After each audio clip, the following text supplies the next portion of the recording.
अस्सलाम वालेकुम, मैं हूं आपका मेज़बान समर अब्बास। आप देख रहे हैं मेरा यूट्यूब चैनल।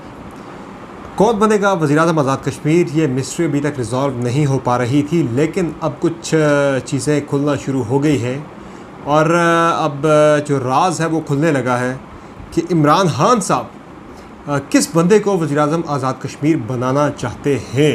ये जो इंटरव्यूज़ थे, क्या ये खानापुरी थे या ये ऑप्शन बी जो है या प्लान बी है उसकी तैयारी हो रही थी और किसे थ्रेटन करना मकसूद था इन इंटरव्यूज़ को करना, ये डिटेल्स मैं आज आपके साथ शेयर करने जा रहा हूँ। बड़ी इंटरेस्टिंग डिटेल्स जो है वो अब तक सामने आई है कि किसको क्या लालच दिया गया है दस्तबरदार होने के लिए वज़ारत उज़्मा के कैंडिडेचर से। बड़ी इंटरेस्टिंग चीज़ें हैं। अब मैं आता हूँ आज़ाद कश्मीर असम्बली के अंदर एंट्री होने जा रही है एक तालिबान के साबिक कमांडर की।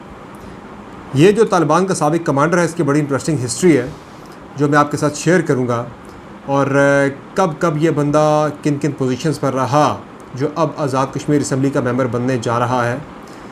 बिलावल भुट्टो ज़रदारी ने आज तहरीक इंसाफ को, इमरान खान साहब को तनकीद का निशाना बनाया कि कश्मीर जैसे सेंसिटिव इलाके में आप एक तालिबान को असम्बली का मेंबर बना रहे हैं, तो ये क्या माजरा है।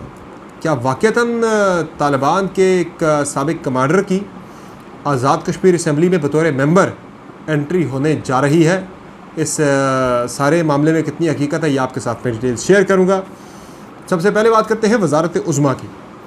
मुझे अभी मैं इसीलिए काफ़ी देर से काफ़ी लेट आपके साथ मुखातिब हो रहा हूँ क्योंकि काफ़ी काम करना पड़ा, काफ़ी लोगों से रब्ते करना पड़े मालूमात को इकट्ठा करने के लिए।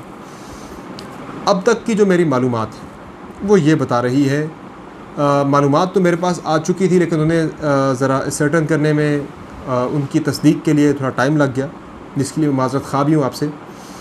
हुआ ये है कि इमरान खान साहब जो हैं वो अपने एक प्यारे को जो बिलियनियर है, अरबपति है, ज़ाहिर आप समझिए होंगे नाम उसका, उस बंदे का नाम है सरदार तनवीर इलियास, जो अब तक रफ़ एस्टीमेट्स के मुताबिक जो रफ़ एस्टीमेट से अंदाज़े के मुताबिक जो अंदाज़े हैं वो कह रहे हैं कि 2 अरब रुपए से ज़ायद की इन्वेस्टमेंट कर चुके हैं वज़ीर-ए-आज़म आज़ाद कश्मीर बनने के लिए।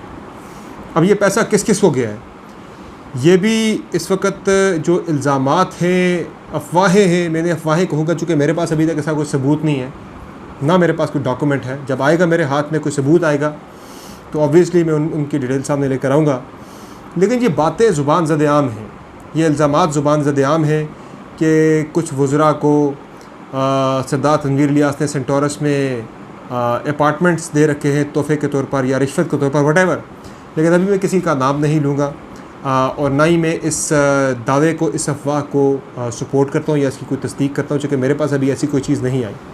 लेकिन इस तरह की चीज़ें ज़ाहिर है काफ़ी चल रही हैं। एक ऑफ़िसर थे, वो पकड़े गए, उनका मामला हुआ, उनके साथ कोई लेन देन जो है वो साबित भी हो गया था, उस मुतल्लिका अफसर की इंक्वायरी हो रही है।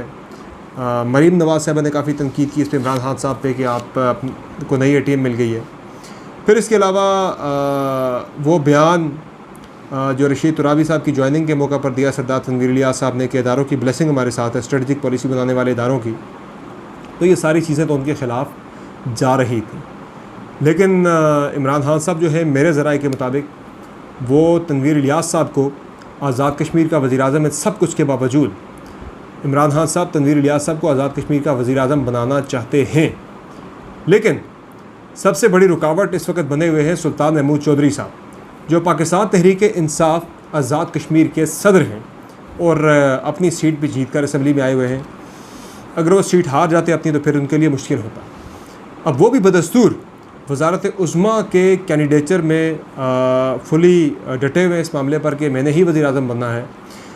अब जो इन्फॉर्मेशन मैं आपके साथ शेयर करने जा रहा हूँ, बड़े ऑथेंटिक ज़राए से ये मालूमात मेरे पास आई हैं कि इमरान खान साहब चूँकि फ़ैसला कर बैठे हैं कि इस तनवीर इलियास साहब को वो आज़ाद कश्मीर का वज़ीर-ए-आज़म देखना चाहते हैं, उन्होंने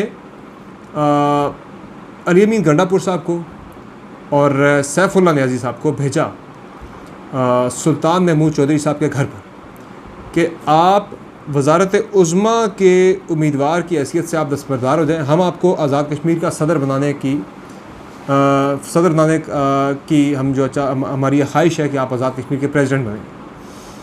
उस पर उन्होंने इनकार कर दिया। उन्होंने कहा जी मैं तो आज़ाद कश्मीर का सदर नहीं बनूँगा, मैंने वज़ीर-ए-आज़म बनना है। तो उस पर फिर उन्हें ये पैगाम दिया गया कि आप सदर रियासत बन जाएं, आपके बेटे को मेंबर असम्बली बनाकर काबीना में आपकी पसंद की वजारत भी उसे दे दी जाएगी। तो यूँ आपकी डबल रिप्रेजेंटेशन होगी, आप सदर होंगे, बेटा आपका वज़ीर होगा। तो इस तरह से ये ऑफ़र आप ले लें। तो उन्होंने ये ऑफ़र इब्तदाई तौर पर रिजेक्ट कर दी थी, जिस पर इमरान खान साहब की तरफ से बड़ा क्लियर मैसेज गया है तनवीर इलियास साहब को और बैरिस्टर सुल्तान महमूद चौधरी साहब को कि आप दोनों आपस में अपने डिफरेंसेस को ख़त्म करें। ज़ाहिर है ये मैसेज असल में तो देना मकसूद और मतलूब था बैरिस्टर सुल्तान महमूद चौधरी साहब को, जो वज़ारत उज़्मा की जो पोजीशन है उससे पीछे हटने को तैयार नहीं है। तो उन्हें ये पैगाम दिया गया कि आप दोनों अपनी अपनी पोजीशन से पीछे हटें और आपस में पैचअप करें। अगर आपकी आपस में लड़ाई या इख्तलाफात ख़त्म नहीं होते तो फिर आप दोनों किसी भी किस्म के रियासती ओहदे से महरूम रहेंगे। और जो आपसे नीचे के लोग हैं जिनके इंटरव्यूज़ किए गए हैं, ख्वाजा फ़ारूक हो गए, अज़हर हो गए, अज़हर सादिक हो गए, निसार अंसर अब्दाली हो गए, क़य्यूम नियाज़ी साहब हो गए, फिर इनमें से किसी को मैं वज़ीर-ए-आज़म बना दूँगा, इन्हीं में से किसी को मैं सदर बना दूँगा रियासत का। आप दोनों के हाथ फिर कुछ भी नहीं आना। ये बड़ा क्लियर पैगाम गया है। अब सुल्तान महमूद चौधरी साहब भी जानते हैं इमरान खान साहब को, तनवीर इलियास साहब भी जानते हैं। बट वैसे तो जिस तरह मैं पहले कह चुका हूँ कि ये पैगाम जो है ये इसमें सुनाना, वो तनवीर इलियास साहब को सुनाना मकसूद था। इमरान खान साहब का मकसद था कि उन्हें ये ज़रा इस पोजीशन से पीछे हटाया जाए कि वो वज़ारत उज़्मा के जो जिसमें वो ओहदे में वो ख्वाहिश रखते हैं इससे वो पीछे हट जाए। तो आज काफ़ी मैं कोशिशें कर रहा हूँ, शाम से ऑनवर्ड सुल्तान महमूद साहब का नंबर बंद है। उनके कुछ अज़ीज़ जो बरतानिया से आए थे, उनकी वज़ारत उज़्मा की हल्फ बर्दारी देखने के लिए, वो भी पता लग रहा है कि यहाँ से वापस जा चुके हैं। कुछ उनके अज़ीज़ व अक़रबा जो मुख्तलिफ़ जगहों से आए थे उनको वज़ारत उज़्मा का हल्फ उठाता देखने के लिए, उनकी हल्फ बर्दारी की तकरीब में शिरकत के लिए कुछ लोग वापस चले गए हैं, मायूस होकर के सुल्तान महमूद चौधरी साहब प्राइम मिनिस्टर आज़ाद कश्मीर नहीं बन रहे हैं। अभी तक वो डटे हुए थे, लेकिन अब मुझे लग रहा है कि शायद उन्होंने अपनी इस पोजीशन पे सरेंडर कर लिया है, क्योंकि नंबर उनका बंद है। शाम से ऑनवर्ड मैं मुसलसल कॉलें कर रहा हूँ कि चलें जो भी हो पता तो लगे कि क्या वो ऐसी ऑफ़र आई है नहीं आई। उनकी तरफ से कंफर्मेशन नहीं मिल सकी मुझे, लेकिन कुछ दीगर जगहों से मुझे इस तरह की कंफर्मेशन मिली है। अब तनवीर इलियास साहब इस वक्त वज़ीर-ए-आज़म के ओहदे के लिए इमरान खान साहब उनका नाम कंसिडर कर रहे हैं, लेकिन अगर सुल्तान महमूद चौधरी डट जाते हैं और ये पोजीशन इख्तियार करते हैं कि अगर मैं नहीं बनूंगा तो तनवीर इलियास साहब को भी नहीं बनना चाहिए प्राइम मिनिस्टर, तो फिर किसी तीसरे बंदे की लॉटरी लग सकती है। तो उस सूरत में, जिस तरह मैंने पिछले व्लॉग में भी कहा था, अब भी मैं कह रहा हूँ, तो उस सूरत हाल में ख्वाजा फ़ारूक अहमद जो है वो फेवरेट हो सकते हैं, जो कि उनका इंटरव्यू भी अच्छा हुआ है, उनकी कई चीज़ों से इमरान खान साहब मुतासिर भी हुए हैं।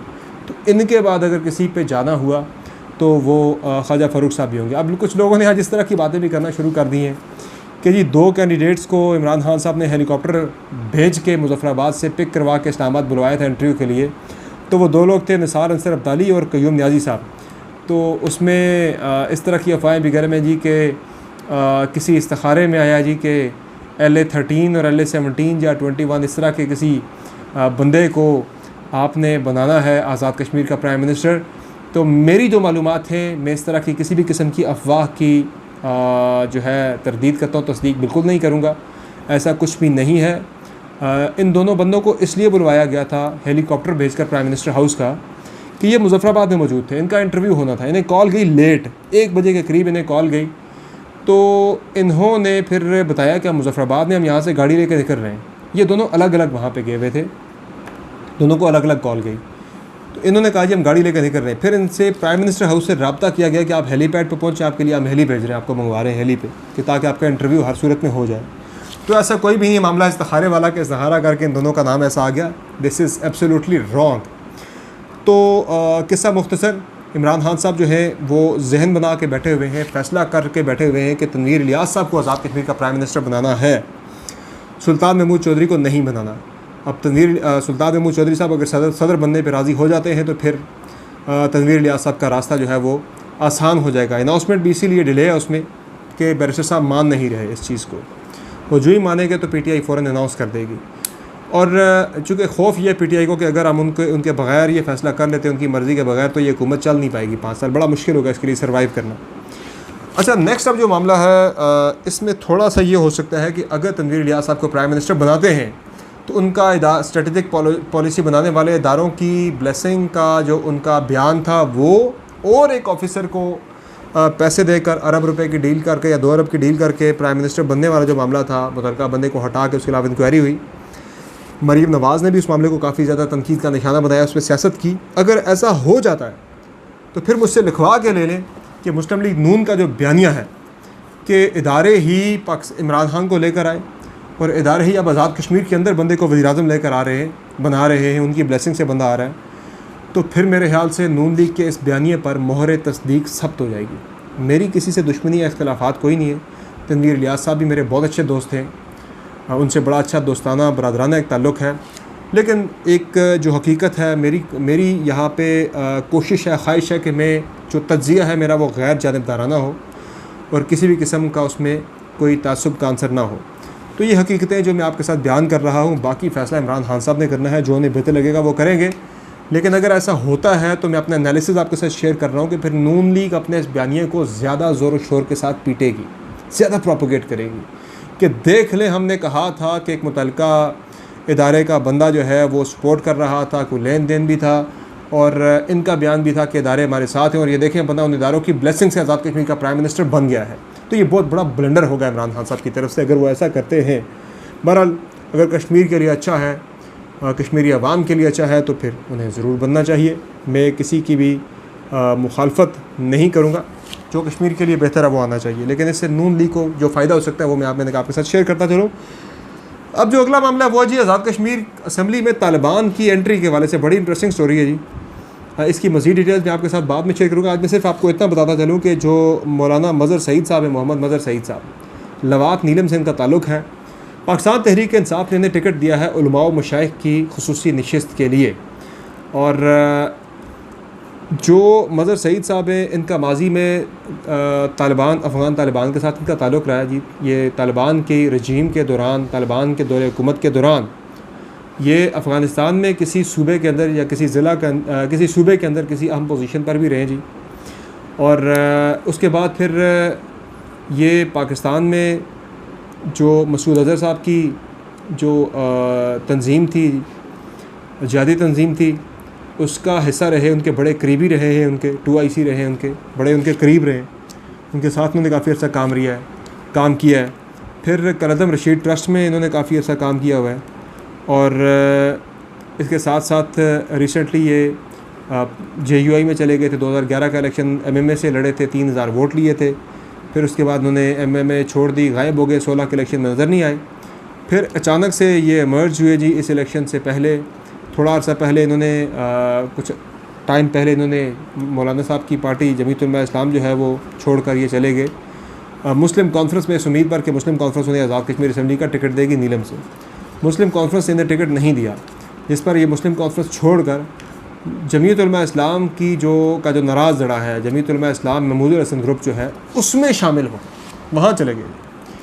तो इन्होंने फिर जमीयत उलमा इस्लाम महमूद हसन ग्रुप की डील करवाई है जी पाकिस्तान तहरीक इंसाफ के साथ कि जमीयत उलमा इस्लाम महमूद हसन ग्रुप जो है वो आज़ाद कश्मीर के इलेक्शन में पाकिस्तान तहरीक इंसाफ को सपोर्ट करेगा। इनका आपस में अलाइंस करवाया। अब वो पार्टी जमीयत उलमा इस्लाम महमूद हसन ग्रुप जो ऑलरेडी मौलाना फजल रहमान साहब की इतनी ज़्यादा प्रेजेंस नहीं है आज़ाद कश्मीर असम्बली के अंदर, उनकी कोई अपनी सीट नहीं है, तो उनके नाराज़ झड़े की वहाँ पे तो सीट का सवाल ही नहीं पैदा होता। तो ऐसी पार्टी जिसकी एक सीट भी असम्बली के अंदर नहीं आ सकती थी, जिसका वोट बैंक किसी हल्के के अंदर किसी बंदे को जिता या हरा नहीं सकता, उस पार्टी के साथ इत्तेहाद करके पाकिस्तान तहरीक इंसाफ ने उस पार्टी के बंदे को उलमा व मशाइख की नशिस्त पर टिकट दे के असम्बली में उसको ला रहे हैं। और इससे बड़ा ब्लंडर PTI ने यह किया कि हमेशा 2-3 बंदों के नाम अक्सर दिए जाते हैं, टॉप वाला इलेक्ट हो जाता है, नीचे वाले जो है वो कवरिंग कैंडिडेट होते हैं। तो इस बंदे को की जगह उन्होंने मुतबादिल कैंडिडेट भी कोई नहीं दिया हुआ मौलाना मज़हर सईद साहब के अलावा। तो ये बड़ी इंटरेस्टिंग सूरत हाल है और अफसोसनाक भी है कि ऐसे मुतनाज़ा बैकग्राउंड के बंदे को इतनी अहम पोजीशन दे देना, असम्बली में ले आना, इस पर इंडिया के अंदर काफ़ी ज़्यादा इस वक्त प्रोपेगेंडा हो रहा है। इंडियन मीडिया ने इस मामले को बहुत ज़्यादा उठाया हुआ है। मेरे ख्याल से जो हमारे इदारे हैं मुतल्लिका जो क्लियरेंस देते हैं उन्होंने यहाँ पे उनके बारे में सही क्लियरेंस नहीं दी या रिपोर्ट सही नहीं दी या उनके पास मालूमात आई डोंट नो व्हाटएवर क्या मामला था, लेकिन कहीं ना कहीं कोताही ज़रूर हुई है। और इतने अहम और हसास पाकिस्तान की सारी असम्बलियों में सबसे हसास तरीन जो असम्बली है वो आज़ाद कश्मीर असम्बली है। वहाँ इस तरह के बैकग्राउंड के बंदे का मेंबर असम्बली बन जाना मेरे ख्याल से पूरी दुनिया में पाकिस्तान के लिए नेकनामी का सबब तो नहीं बनेगा, ताहम बदनामी ज़रूर पाकिस्तान के हिस्से में आएगी। इस तरह के फ़ैसले जब किए जाते हैं तो इमरान खान साहब को लगता है अंधेरे में रखा जाता है, और अब भी उन्हें अंधेरे में रखा गया है। लेकिन अब तो चूँकि वक्त जो है वो इमरान खान साहब के हाथ से निकल चुका है, वो रोक नहीं सकते इस बंदे को मेंबर असम्बली बनने से। तो अब एक ही ऑप्शन है कि इसको डिफेंड करें और जो भी इस पर हज़ीमत हमें उठानी है इंटरनेशनली उसका सामना करने के लिए तैयार हो जाए। तो मज़ीद डिटेल भी मैं अलामा साहब के बारे में, मौलाना साहब के बारे में आपके साथ शेयर करूँगा। ये कब कब कहाँ रहे, बड़ी इंटरेस्टिंग डिटेल्स हैं ये। और जो लोग कह रहे हैं कि तालिबान की एजे की असम्बली के अंदर एंट्री हो गई है, तो साबिक तालिबान कमांडर थे ये, तालिबान के साथ रहे और इनकी एंट्री आज़ाद कश्मीर असम्बली के अंदर वाक़तन होने जा रही है। उलमा मशाइख की नशिस्त पर 2 तारीख को इलेक्शन है। इस सिलसिले में कल 2 बजे इमरान खान साहब ने अली अमीन गंडापुर साहब ने PTI के जो पार्लिमानी पार्टी है उसके अरकान को बुला लिया इस्लामाबाद में मुशावरत के लिए। जो बनने हैं ग्रुप्स बनने हैं ख़वातीन की मखसूस नशिस्तों के लिए, बाकी वोटिंग के लिए, उस वाले से कल मीटिंग होगी, मुशावरत होगी। तो मज़ीद डिटेल्स इसकी मैं कोशिश करूँगा वहाँ जो मेंबर्स होंगे, पार्टिसिपेंट्स होंगे, उनसे बात की जाए। और वज़ारत उज़्मा के वाले से तनवीर इलियास साहब का नाम इमरान खान साहब उस पर फ़ैसला किए बैठे हैं। जो ही एक क्लियर जवाब मिलेगा सुल्तान महमूद चौधरी साहब की तरफ से, वो जब वो मान लेंगे कि हाँ मैं सदर बनने को तैयार हूँ, आप उन्हें बना दें, तो फिर ये अनाउंसमेंट उसी वक्त हो जाएगी। इम्कान यही है कि 24 से 48 घंटों के दौरान ये अनाउंसमेंट हो जाएगी आज़ाद कश्मीर के प्राइम मिनिस्टर की। फिर वक्त समरबाद को इजाज़त दीजिए। अल्लाह हाफ़िज़।